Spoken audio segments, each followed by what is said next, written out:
Good evening and welcome to Eyes on Boston. I'm Sean Donnelly, a political communications graduate student at Emerson College.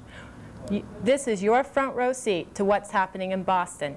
Every Monday through the mayoral election, we will be discussing with the candidates, the political insiders, the journalists, and voters just like you, the challenges facing our next mayor. But most importantly, we will be discussing who our next mayor will be.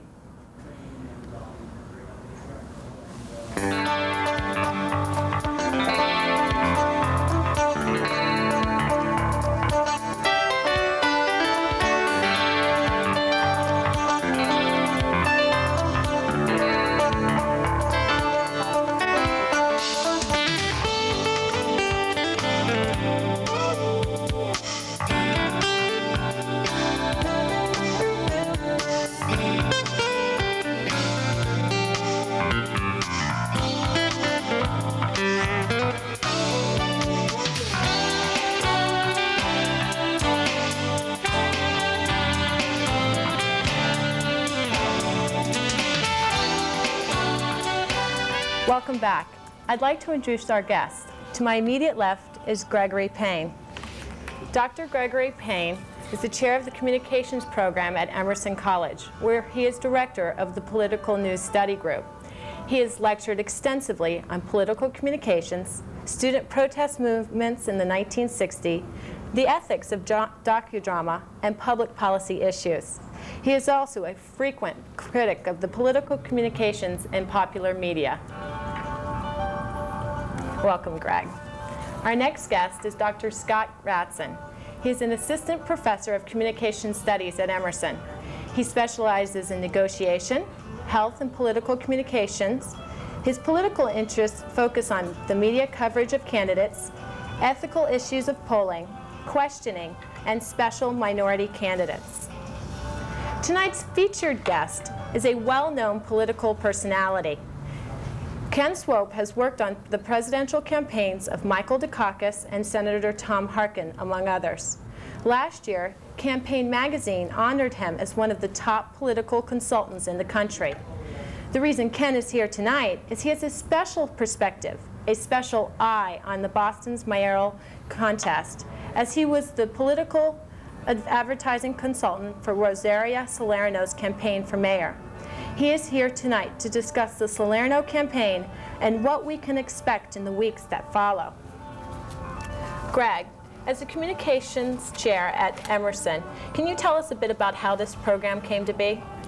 Yes, Sean. It was something that we had discussed for a number of years at Emerson. We've had a political communication program that's been growing over the last couple of years, and now it's one of the largest in the country. We offer internships in Washington as well as Boston, in Maastricht and Los Angeles. But one of the things that we were missing, even though we do a lot of critical commentary, is giving students an eye to actually work on a production such as Eyes on Boston. In discussing this idea with President Jackie Liebergott, who is the first woman in the college's history to be president, she discussed the possibility that we would be able to form a liaison here at Boston Neighborhood Network. So I asked Professor Ratson if he would talk to Hugh Jessup, and over the last couple of months they've been involved in putting this production together for the students in the Political Communication News Study Group at Emerson. Scott, could you tell us a bit about how this program began? Well, as you said, Greg, over the past few months, Hubert Jessup, who's general manager of the station here at BNN, and I were talking about what might be of interest to the 100,000 plus subscribers who get this every evening in their household. We decided, by looking at both the demographics and so forth, that they would be interested in issues that are important to the people in the city of Boston. Hence, we decided to show Eyes on Boston and focusing these 6 weeks on the mayoral election, which is something, of course, of great interest and will affect the citizens of Boston for some time to come. How did the students get involved? Well, Sean, the exciting thing about this is we have a research team that comes together usually once a term. We've just finished the American Behavioral Scientist, in which we were editing one of the first pieces analyzing the '92 race and some political trends for the future. And in this particular semester, we decided the best thing to do would be to put people not only in front of the cameras, and of course you're one of our political communication students from Florida, but we also have students behind the cameras learning various aspects. So it's something where people are seeing the inside as well as the outside of TV production.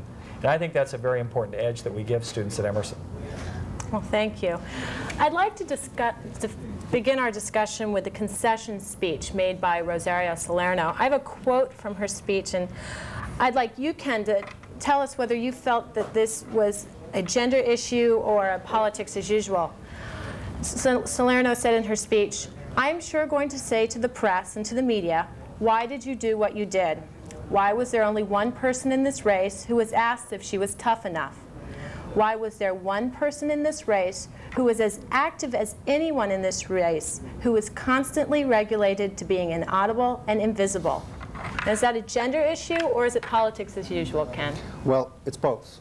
No one, if you stop and think for a minute, why would anyone ask only the woman in the race if she's tough enough? Why wasn't Ruffo asked that? Now, why wasn't? Was this asked of both women that were in the race, or just Salerno? No, actually, no one asked Diane Moriarty any questions, which was her problem. She really got blanked, but then she was a minor candidate. But Rosario was a major candidate, leading the polls for the whole time, and she probably had the best legislative crime record of the people running. She had crime prevention measures, laws on gun control, domestic abuse that were passed, a lot of tough laws. And but Ruffo came out as the crime candidate, the man against crime. He did, but as Rosario said, he locks them up. Roach picks them up. She figured out ways to keep them from ever becoming criminals in the first place with a lot of tough crime laws on gun control and domestic abuse and other things. So she was probably the best candidate in terms of passing legislation against crime. So the question then, it's legitimate, I think, for her to say that why are you asking me, the only woman in the race, or the only front-running woman in the race, whether or not I'm tough enough? And that was done, by the way, by columnists, not by political reporters. There's a big difference. It's an opinion rather than a statement of news. Ken, if I can pick up on that, it seems to me what you're saying is that even though Rosario was ahead throughout the entire summer, and she was the front runner, that in essence what you're suggesting is that the media, by bringing up gender, etc., were able to have a powerful influence on dictating, or at least influencing the campaign. Do you see the media as the stumbling block for Rosario? She certainly believes it. She believes it. I believe it for different reasons. The Globe and the Herald certainly don't believe it, nor would the TV stations admit to that. And I also don't think that there's a lot of intent or conspiracy. You know, we don't need to be paranoid about, of course I'm paranoid, but we shouldn't be paranoid about media coverage in a campaign. But yes, by bringing up the issue that she's not tough enough, by raising that issue, a certain columnist who shall go unnamed raised doubts in people's minds, because this columnist knows perfectly well that one of the offices that's hardest for women to win is mayor's. Because people perceive that you need to be very tough to run a city. But we're saying this with the idea that the crime issue really was a major issue. I mean, the polls told us that it was, and so forth. But yet, when people went to vote, they didn't vote for Ruffo, they didn't vote for Salerno. Did that really downplay the significance of the crime issue? Or? Well, you brought up an internal dispute we had in this campaign and many campaigns I've been in. I have a friend in politics from New Orleans who's a very shrewd politician, and he has a saying, which is, that dog don't hunt. I knew that the crime issue was uppermost in people's minds, but did not necessarily translate into a vote for a candidate. To a great degree, they vote for whom they have a special interest for some reason, or for somebody they know, or someone they like, charisma-wise. But Ruffo tried to create the crime issue even more with using his large amounts of money within the campaign. You don't think that he didn't create that as an issue, or that nobody took it and went with it? Well, Ruffo had nowhere else to go. He's a sheriff running for mayor of a major American city. And so his natural ideological base would be the crime issue. And since the polls showed 46% of the people ranked crime as #1 issue in the city, they were fooled into believing that that was most important in a political race. But in fact, that turned out not to be true, which is why they switched commercials in midstream and started doing charisma, family, personality-style commercials for Bob Ruffo. By then it was too late. His problem was that he was too stiff on camera. Ken, if I could get back to you, because I think especially with the mission of Emerson as a communications college, and also the Political News Study Group looking at ethics and communication, if we can get back to this whole idea about the media shaping the agenda, what I would like to ask you, though, how in the year of the woman, when you had so many people from throughout the country winning on the national level, etc., And especially with your expertise. I mean, after all, you've run at least 4 presidential campaigns, et cetera, various statewide offices here. Are you saying that the newspapers are so powerful in bringing up issues such as she's not tough enough that it's almost impossible to get past that? What can voters do, or what can we do at Emerson to try to educate or at least warn people of these media agenda-setting practices? Well, I think first and foremost, people who are in political science and in political communications need to understand and realize that news organizations are not just news organizations. They're also private corporations owned by stockholders and private individuals. It is a private business, and there's no law saying that they can't have a political point of view, and that they are very sophisticated in putting out information that they want to put out, and in not putting out information that you want them to put out. And that's really what cost Rosario the most and she was defeated by omission in the fact that the news media didn't cover the issues that she was trying to raise. It seemed to me that the press was really entering new issues throughout. I mean, they would start with crime a little bit, maybe they tie in with gender, and try to create new issues during the campaign. And that's been really a concern in some of the work that we've done in terms of the agenda setting, with the idea of there being a poll that would necessarily say, these are the issues at hand, and then a week later they would conduct another poll to support all the articles that they wrote during the week. It seemed to me during this campaign they were attempting, they being the news media, trying to keep it as a horse race up until the last moment, but in reality covering less the front runners in this case once the endorsements and other things came out. I don't know if you recognize that as the same. It seemed to me that the gender issue became a non-issue in this campaign rather than what might have worked for other candidates, as you were speaking of, on the national or statewide level.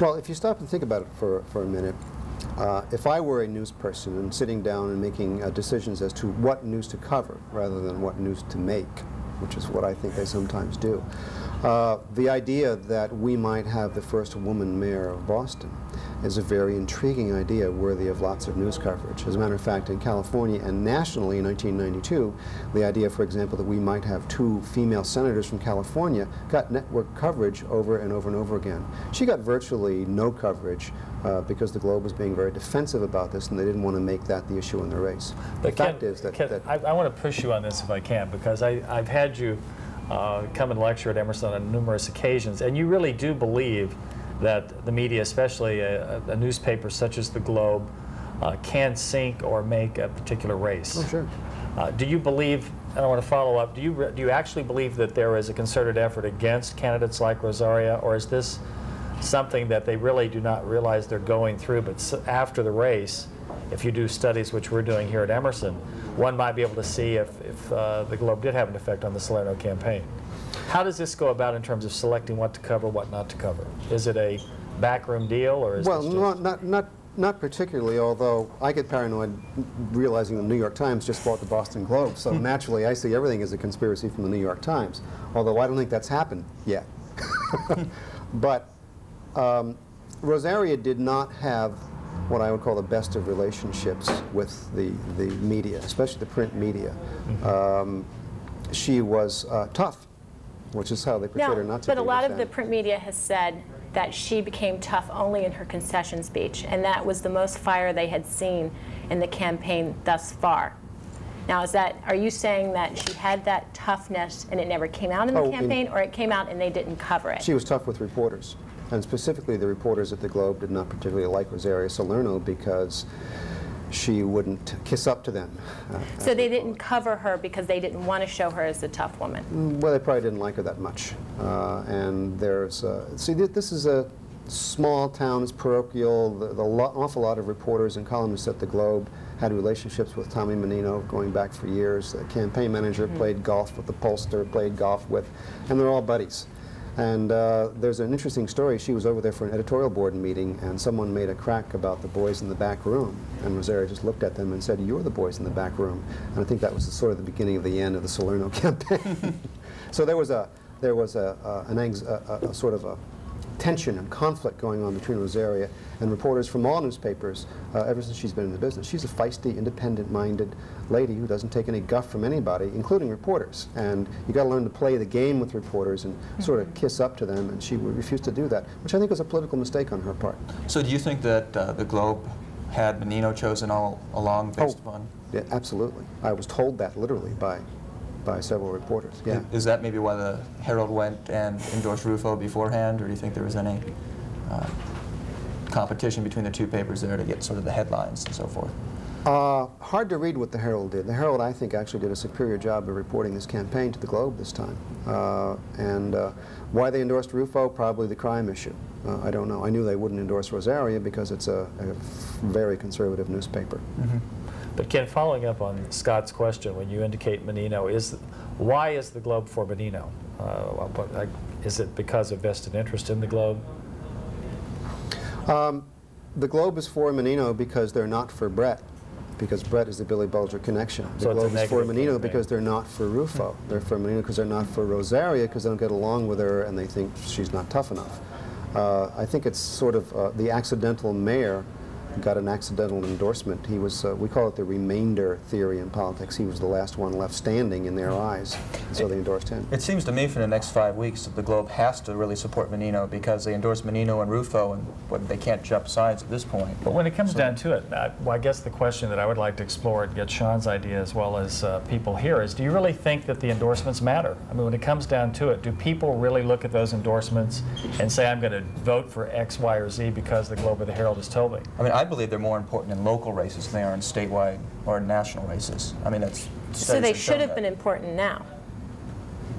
They should have been important this time, but Ruffo, who was endorsed by one of the major newspapers, is not the second candidate. They weren't strong enough to turn that extra 2% of the vote to maybe become the second candidate over Brett. Yeah, one thing you should know is that among registered voters, the Globe is 2-to-1 in circulation over the Herald among registered voters. So twice as many people are influenced by the Globe as are influenced by the Herald. So you look at the endorsements of the newspapers as a major Well, they're very powerful, positive. and they're very important. And I think they're also important in a general election when there's a greater number of undecided voters and soft voters and swing voters. And people who haven't been paying much attention, they'll use their favorite newspaper as a guide when they're trying to decide who they're going to vote for. I think one thing that's, to emphasize what Ken has said, is it's clear that when a newspaper such as the Globe or the Herald does do an endorsement, what happens, especially with the electronic media in this last race, as soon as the Globe came out with their recommendations, they didn't endorse, you immediately had a lot of the electronic media following that, interviewing people, I know that they interviewed Rosaria to see what her reaction was. So I think you get that agenda-setting function where suddenly it's almost packed journalism. And one question that, again, of interest to all of us is, as a political consultant, Ken, what would you suggest we do at Emerson so that we can train people like Sean to go out and indicate this is what you need to do in order to try to check some of the strategies of agenda setting, whether it be a female candidate, a racial candidate, whatever? How do you get past that? Probably, I mean, I've been involved in many races where there was absolutely no correlation between the news coverage, both print and broadcast, and what we know as journalism. None whatsoever. The media outlets were not reporting the news. They were out to make it and shape it because they were, in fact, a political organization on one side or the other. I just finished doing a race in Detroit where that's 10 times as true as it is here, where they just pick and choose the candidates. And that's been true. Newspapers and now TV stations and even networks, I think, have been picking and choosing their candidates since there's been news. And I think there's a way to avoid that. I think the best thing to do is, in places like Emerson, is to teach with great intensity ethics in journalism and how important it is for ethics in journalism in the sense that you teach the students the ethics, right. But then when they go and work for a Globe, a Herald, who are run by the corporations and are told this is what our endorsement is going to be, write it, then what does the journalist do, the student in this case, as we're teaching them ethics? What do they do in that case? Do they write it, or do probably cave in? I mean, that seems to be what they're doing now. And if we're at Emerson trying to teach our students to go with the journalism ethics, but then we're being told as journalists later in our life to write something because that's what's going to be printed, and if we can't be printed, then what is our sense of our writing ethically? Well, I think it's important that students be ingrained with a sense of how important it is to have objectivity in journalism, how important that is. And if that is a value that's strongly ingrained in their hearts and their minds as they go out into the world of news gathering and news reporting, it'll help somewhat. Now, will the journalists who reported on the campaign this time tell you that they didn't write what was in their heart, they didn't write what they thought was the news? Well, I have to remember there are two kinds of news reporting. There is a columnist who is perfectly allowed to say whatever he or she thinks, its opinion. And the columnists were overwhelmingly in favor of Tommy Menino, in fact, play golf with Tommy Menino, and that's really what happened here. Then there is news reporting, the reporters, and actually the lead political editor of the Globe is Renee Loth, who happens to be a woman. So there probably was no sexism from the news side, probably was from the columnists who really are sort of the cigar-chomping boys in the back room, old-school political machine at the Boston Globe. And it's really no surprise that we're focusing on the print media here, because really what Greg said before, the print media set the agenda. People read what's in the paper. Those are the same reporters that go out for their assignment editors and cover stories for the evening news. And you really have a domino effect here where everybody's saying the same thing. So despite the fact that people say, well, I didn't read the Globe, they hear on Channel 5 or some other channel in the evening that the Globe endorsed this candidate for this reason and that reason. And it really becomes a self-fulfilling prophecy that later, 2 days later, the Globe does a new poll, which again supports their endorsement, and it just sort of continues on in that conundrum. The problem is that the ethical component of trying to train people not only at what we do at Emerson of looking at what they're writing, but also what they're covering, and to discriminate among values is really a key that we try to stress. I think the other thing too that is disturbing that Sean and Ken had brought up, Scott, is something that we're involved in with Political News Study Group, and that is, if you look at newspapers today across the country, even the major newspapers, what you see is very little reporting, and instead, in an effort to boost the ratings, we see a lot of news analysis. Call it take journalism. Take journalism. So instead of just reporting the facts and expecting that you're going to have a public to deliberate, render a decision based on analyzing what's strong and what isn't strong, instead what you have is a reporter, trained or ill-trained, hopefully at Emerson we know they're well-trained, and they're going to be making judgments. But I think the key in terms of teaching ethics in journalism or in political communication is, what type of value system does that individual have in order to train him or her into making that judgment? I think we should leave it up to the public, and I think that's one of the problems. Maybe we should leave it up to the public. I have one question for you, Ken. As Rosaria was giving her concession speech, there were people shouting in the background, 97, 97. Are we going to be seeing her again? I don't know, and actually I haven't spoken with her since election night because unfortunately her mother took ill. She's 88 years old, and Rosaria is with her now in Chicago where she lives. And none of us have spoken with her, and we don't know what she's thinking about in terms of endorsements, whether she's going to endorse Brett or Menino or stay out of it, or have her throw her organization behind one of the candidates, or run again in '97. I don't know. Well, as one of her top political advisors, you going to encourage her? Oh, sure. I would like her to run for Congress. I think she'd make a great legislator. I believe that, and I said this in a prior interview before, that she could have been, and may yet be, one of the great, colorful personalities on the national scene in politics. I think we have a great opportunity to share with, especially the viewing audience, not only what has gone on in the past, but also from Ken Swope's perspective, what can we expect to see in the next couple of weeks? How do you see the race going down to the wire? And if you can give us a prediction, why don't you offer that tonight? Well, you're going to see the Boston Globe shamelessly shilling for Menino. So the Globe is for Menino. Okay. The Globe is for Menino, and you're going to see the Herald probably for Brett because he's more conservative. Menino is more, not liberal, but more liberal. Brett is not too conservative, but more conservative. I'm staying out of it. Okay, probably who's Menino. Going to win? Menino will win, but Brett is going to try to move to the left by enlisting the aid of Diane Wilkerson and the black minority community to create a symbol of liberalism, and it could confuse the issue. Do you know how many points he's going to win by? Probably 10. Okay. So well, there you have it. Ken Swope is endorsing Menino, and we'd like to thank you for joining us this evening. So I hope we were able to shed some light on Boston's ever-changing political field. And join us next week on Eyes on Boston as we focus on the people and the issues that are shaping our city. I guess I won't be working for Brett.